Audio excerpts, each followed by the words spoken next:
Hello everyone, Earl Henderson, Primordial Defense. Thank you for watching. I have another Monday quarterback video for you.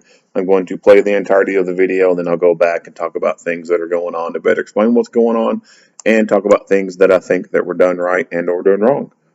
Without further ado, here we go. Good morning. I am Assistant Sheriff Lazaro Chavez, and I'm here to brief you on additional details as we know them today about the officer-involved shooting that occurred on November 17th, 2021. This is OIS number 10 for 2021, fatal number 6. Same time last year we were at OIS number 17 and fatal number 9. This event was initiated as a robbery that occurred at 11:25 a.m. November 17th, 2021. The officer-involved shooting occurred in the 3300 block of North Tenaya, Las Vegas, Nevada 89129, which is in the Northwest Area Command. You can see the scene to my left. The officers involved are Sergeant Donald Graham. He's 59 years old and has been with LVMPD since 1998. In this incident, Sergeant Graham was armed with a Glock 21 .45 caliber handgun. The investigation revealed that he fired one round during this incident. Officer number 2 is Amelia Lukac. She's 40 years old and has been with LVMPD since 2004. In this incident, Officer Lukac was armed with a Glock 19 9mm handgun. The investigation revealed she fired 20 rounds during the incident. Both officers are assigned to the Community Policing Division at Northwest Area Command. The suspect has been identified as Stephen Thomas. He is 36 years old, black male adult, 6'2", 185 pounds. He's also pictured to my left. In this incident, Thomas was armed with a semi-automatic Springfield XDE 9mm handgun. The investigation revealed Thomas did not fire any rounds during the incident. Thomas's charges, had he survived, include robbery with a deadly weapon, 5 counts, assault with a deadly weapon on a protected person, and resisting a public officer with a deadly weapon. The details of the officer-involved shooting are as follows. And before I go into all the details, I will provide some information on a series of crimes that Stephen Thomas committed on the day before he was located and confronted by police. So beginning with November 17th, 2021, at 11:25 a.m., LVMPD received a call from a citizen who stated he had been robbed at gunpoint in a parking lot at the 1700 block of North Decatur Boulevard. Suspect Thomas took the victim's vehicle at gunpoint. A short while later, at 11:27 a.m., LVMPD received another call from a convenience store located at the 5400 block of Vegas Drive, reporting an attempted robbery. The caller stated that Thomas entered the business with the firearm and demanded money from the safe. The employee was unable to open the safe, and Thomas left the store in the stolen vehicle he had taken in the previous event. Then again, a short while later, at 11:34 a.m., LVMPD received a call from a credit union at the 7200 block of West Lake Mead Boulevard, reporting that the suspect, Thomas, entered the business with the firearm and demanded money from the tellers. Thomas took the money and fled the scene, at which time Sergeant Graham and Officer Lukac, who were in the area of the credit union, observed a stolen vehicle traveling on Tenaya from Cheyenne. Thomas stopped and got out of the vehicle near an apartment complex at the 3300 block of North Tenaya. Sergeant Graham observed Thomas reaching for his waistband and struck him with his patrol vehicle. Thomas got back up, pointed his firearm at Sergeant Graham's direction. It's at this point that Officer Lukac exited her vehicle and yelled for Thomas to drop the gun. Thomas ignored the commands and started to walk towards her while still armed. Officer Lukac and Sergeant Graham fired at Thomas, striking him, causing him to fall to the ground. Thomas attempted to get up with his gun several times, and Officer Lukac fired until he stopped moving. Officers approached Thomas and rendered aid until medical personnel arrived. Thomas was transported to UMC Trauma, where he was pronounced deceased. During the course of the investigation, detectives learned that on the day of the officer-involved shooting, Thomas grabbed a gun and told his girlfriend he was going to do something to get the police to shoot him. I will now show you the body-worn camera videos from the officer-involved shooting. 250 North Tenaya. Suspect vehicle is going to be at a stop. 3250 North Tenaya, guys. Copy. 3250 North Tenaya vehicle at a stop. Caller 2, go ahead, roll medical. Driving right out of the vehicle and front officers, they just picked up with the car. Give me your hands! Show me your hands! Hands! Officers down. Hands! Hands! Hands! We need you shooting. Hands! Show me your hands!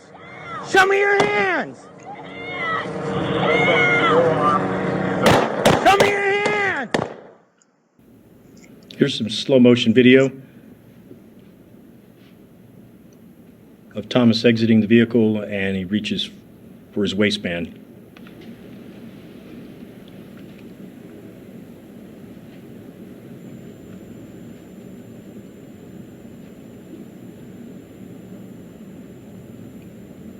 $32.50 North Tenaya. Suspect vehicle is going to be at a stop. $32.50 North Tenaya, guys. Oh. Caller 2, go ahead, roll medical. Driving right out of the vehicle and front officers. Get down! Get down! Get down! On the ground! Show me your hands right now! Hands out! Hands out! Hands out! Hands out! Hands out! Stay out! Stay out! Down! Get down! Show me your hands! Stay down! Stay. He's going for a gun! Stay down! Stay down! Stay down! He's going for the gun! Gun! Gun!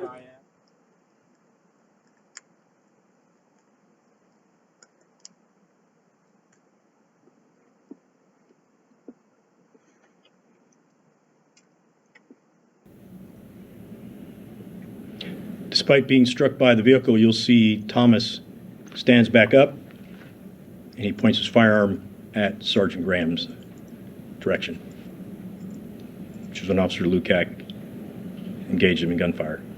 There's a better view of it.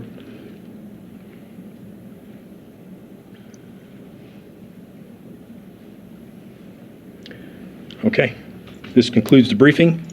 Okay, thank you very much. All right, let's get into it. So this dude Received a call from a citizen who stated, so the investigation says that he told his woman that he's going to do something to get shot by the police. Well, he got what he wanted. In a very short amount of time, he steals the guy's car, then goes try to rob a place, and then goes to a bank and robs it, and then gets involved in the shooting. So, very, very, very short time span of this happening. But nonetheless, he was able to do a lot of shit. He goes into the gas station, a convenience store, whatever.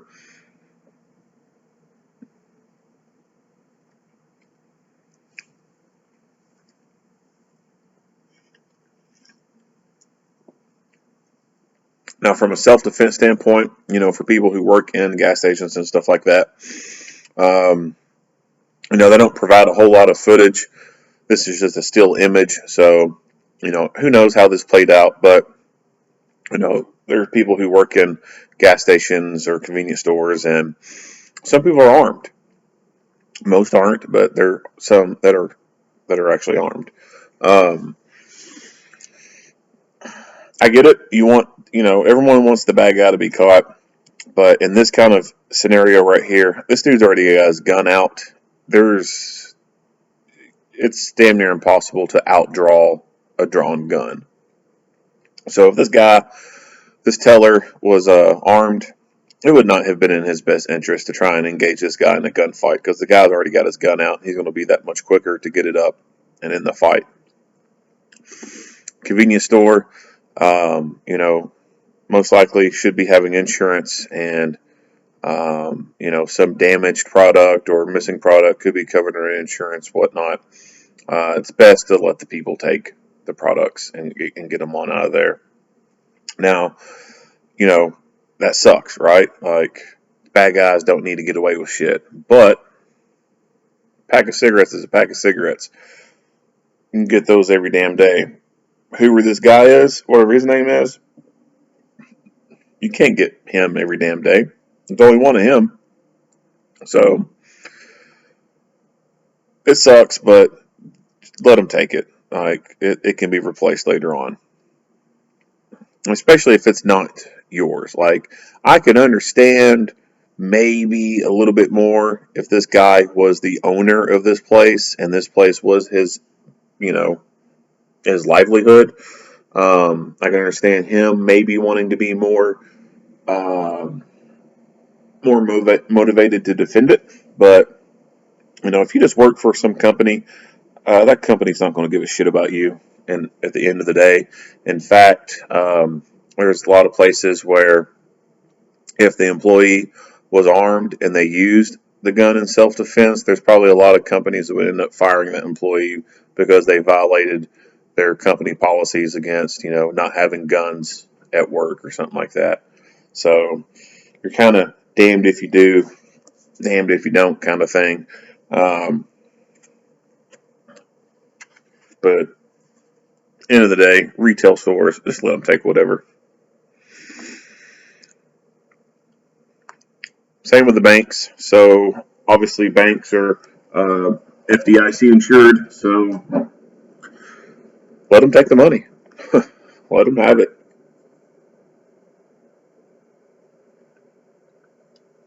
Now you see the people in here in a kneeling down position over here off to the left. What if one of those people had a gun? Again, it's a bank. It's federally insured, so don't put your life at risk just to stop a bank robber stealing from a place that it's not going to have an effect on your money anyway. Now, the minute that changes, the minute that mindset changes is when someone wants to start, in my opinion, when someone wants to start rounding people up and taking them to the back. If it's a convenience store or a restaurant or something and there's a robbery taking place and then they want to start herding everyone into the back to the freezer, that's fight moment right there. Like that's your line in the sand. If they're going to corral you all up and herd you into the back like cattle, they're taking you to the slaughterhouse. So the minute they want to start moving you as a group to some room in the back, that's the fight moment. But if you're out in the open and they're not screwing with you, they may have pointed a gun at you during this robbery, but if you're still out here in the open in a kneel down position and they're over there messing with the teller and getting the money out and they make it for the door, there's no sense in getting involved. There's really not. And it's these kind of things are extremely difficult to give, what if type of scenarios. Like, well, if this happens, you do this. If this happens, you do that. If this goes on, this is what you should do. It's incredibly difficult to, if not impossible, to come up with those. It's going to be a in the moment kind of feeling. You will know when you need to use deadly physical force. You're going to know if you really, truly, legitimately believe that your life is about to end. Then you'll know when you need to use deadly physical force.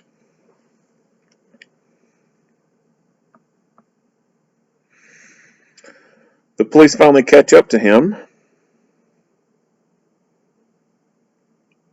Let's watch the video.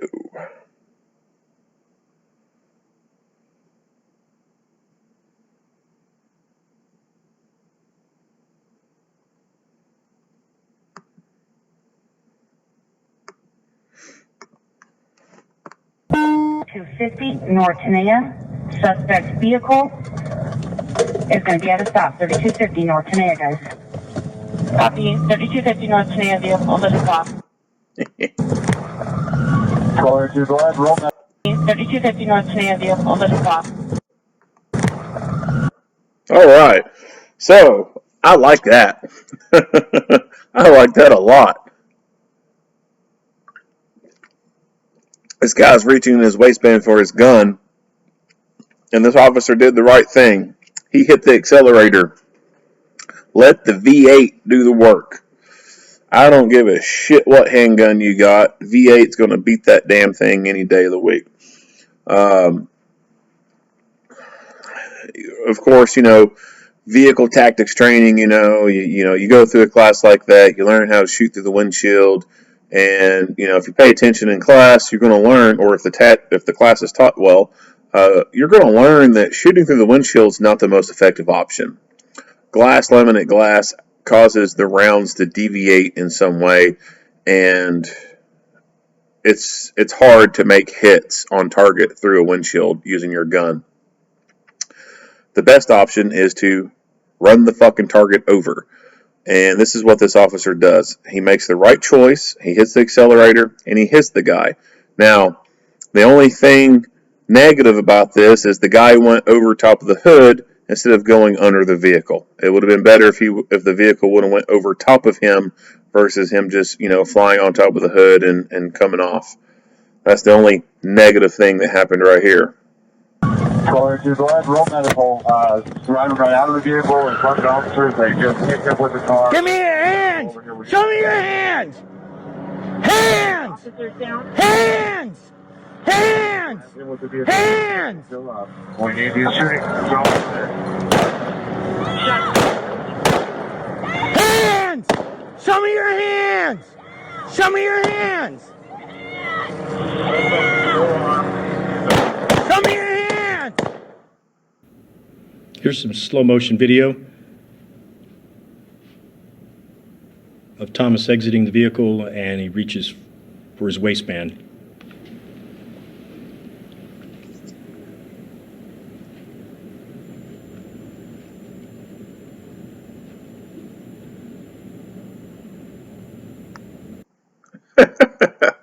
That look on his face, the look of, I don't know, fucked up. Again, appropriate amount of force was used in this. The guy was going for a deadly weapon, so the officer responded by using deadly physical force. Nothing says you have to use a gun. The vehicle in this scenario was his best option to respond to deadly physical force with deadly physical force.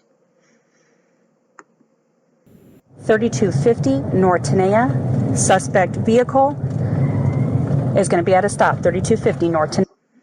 She's got a pretty clear voice, pretty calm voice. Tenaya, guys. Oh. Caller 2, go ahead, roll medical. Survivor got out of the vehicle in front of the officers. Get down! Get down! Get down! On the ground! Show me your hands right now! Hands out! Hands out! Hands out! Hands out! Hands out! Stay down! Stay down! Down! Get down! Show me your hands! Stay down! He's going for a gun! Stay down! Stay down! Stay down! He's going for the gun! Gun! Gun!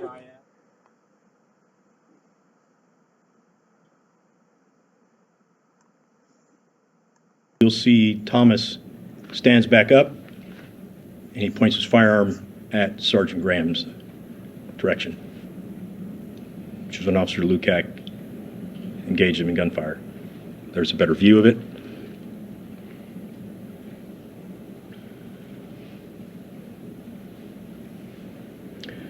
Okay. This concludes the view of it being struck. Hands up! Get down! On the ground! Show me your hands right now! Hands out! Hands out! Hands out! Hands out! Hands out! So at this point, he's got the gun out. I don't think there's any more need to be talking to this guy. Stay down! Stay down! Down! Get down! Show me your hands! Stay down! Stay. This guy could have shot some more. He only fired one round. I don't know why he doesn't shoot anymore. He's going for a gun! Stay down! Stay down! Stay down! He's going for the gun! Gun! Stay down! Hands! Out! Hands out! Hands out! Hands out! Stay down! Stay down! Down! Get down! Show me your hands! Stay. Now, he was armed with a 45, and he's been working since the, I said the 90s. I think it's the late 90s. So, you know, this guy could have been in shock that he fired that 145 ACP round and the target just didn't vaporize. So that could be why he doesn't shoot anymore. He's just baffled. He doesn't understand why this one hit wonder of the 45 just didn't completely, you know, fucking vaporize the dude and put him into another plane of existence.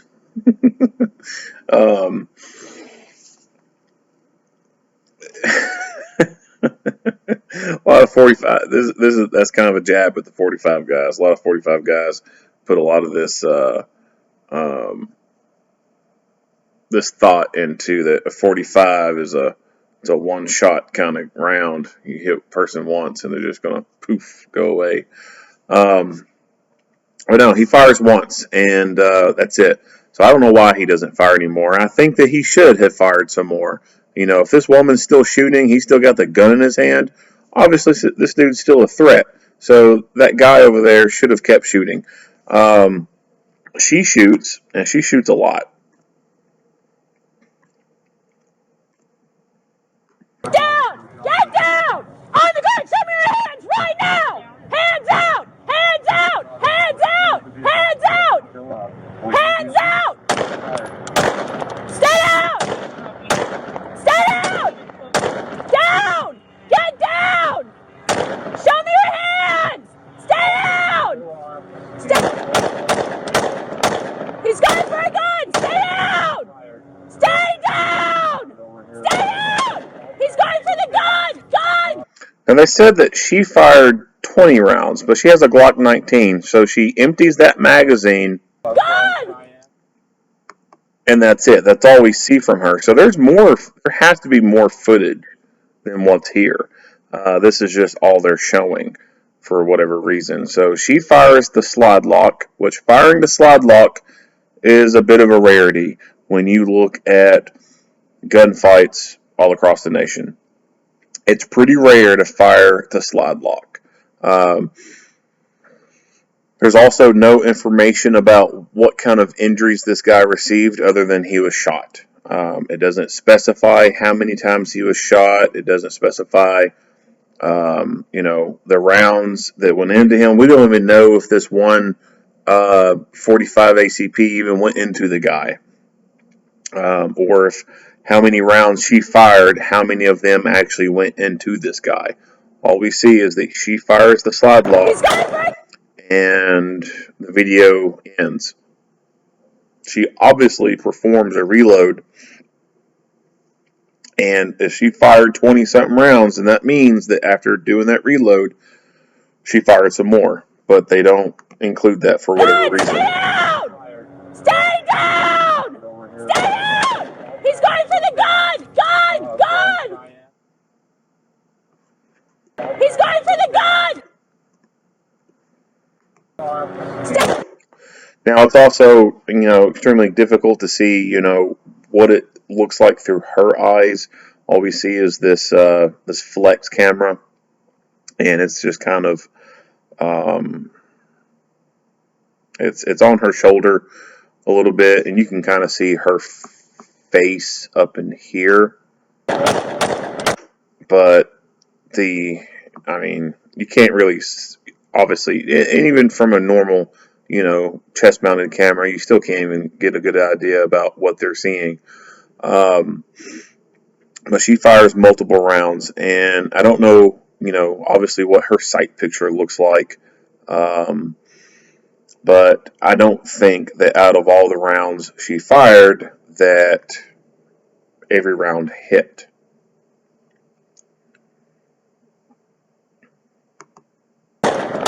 He's got for a gun! Stay down! Stay down! Hands right now! Hands out! Hands out! Hands out! Hands out!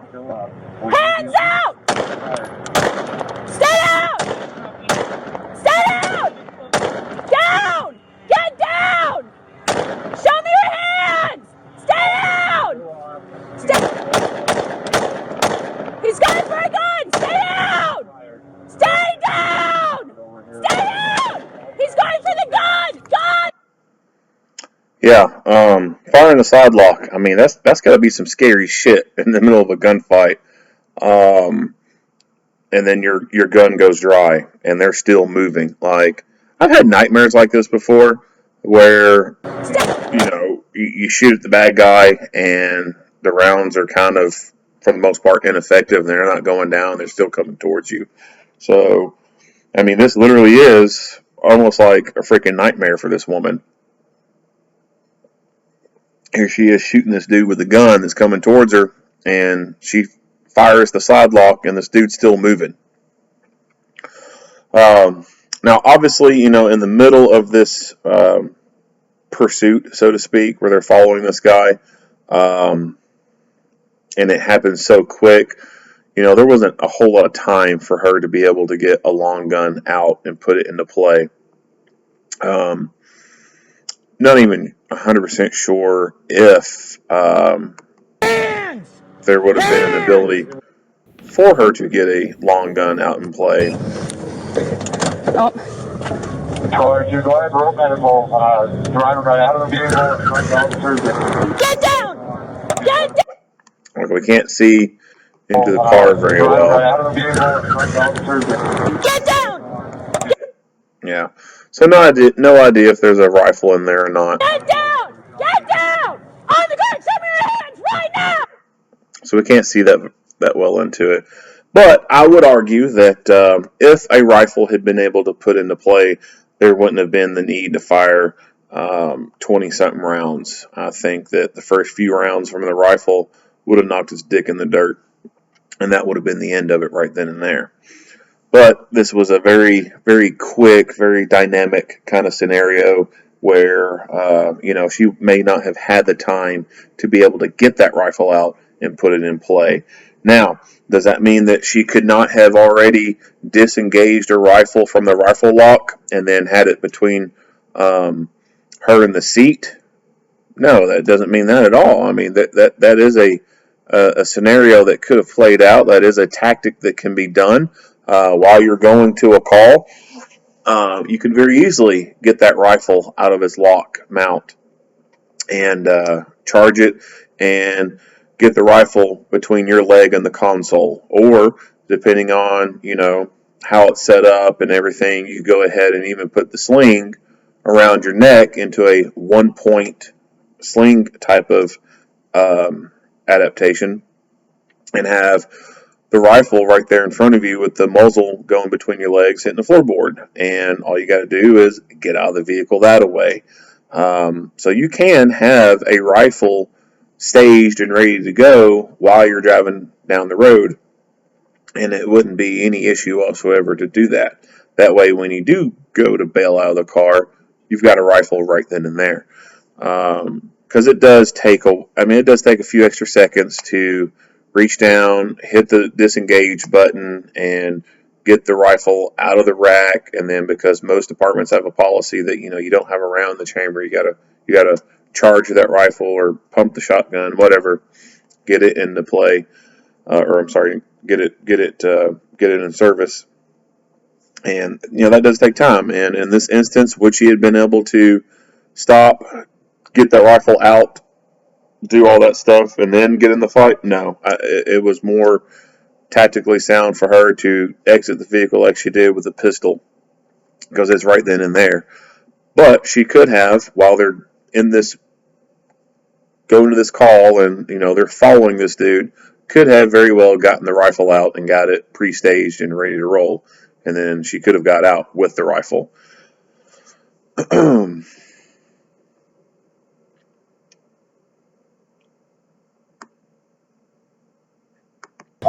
Driving right out of the vehicle in front of the officers, they just picked up with the car. Give me your hands! Right out of the vehicle in front of the officers, they just picked up with the car. Give me your hands! Driving right out of the vehicle in front of the officers, they just picked up with the car. Give me your hands! Show me your hands! Hands! Suspect vehicle is going to be at a stop, 3250 North Tenaya, guys. Copy, 3250 North Tenaya, vehicle at a stop.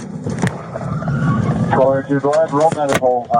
Driving right out of the vehicle in front of the officers, they just picked up with the car. Give me your hands! Show me your hands!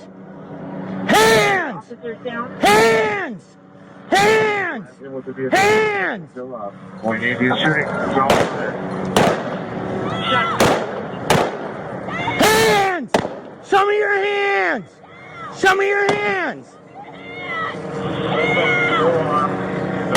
Show me your hands! Here's some slow motion video of Thomas exiting the vehicle, and he reaches.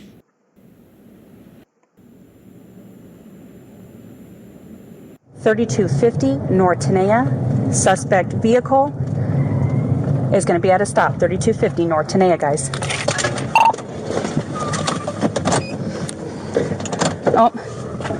Caller 2, go ahead, roll medical. Driving right out of the vehicle in front of the officers. Get down! Get down! Get down! On the ground! Show me your hands right now! Hands out! Hands out! Hands out! Hands out! Hands out! Stay down! Stay down! Down! Get down! Show me your hands! Stay down! Stay. He's going for a gun! Stay down! Stay down! Stay down! He's going for the gun! Gun! Gun! All right, that's about it. If you like what you hear and see, go ahead and give me a like and a share. If you have not already, hit that subscribe button and stay tuned for more Monday quarterback videos. Earl Henderson, Primordial Defense, thank you for watching.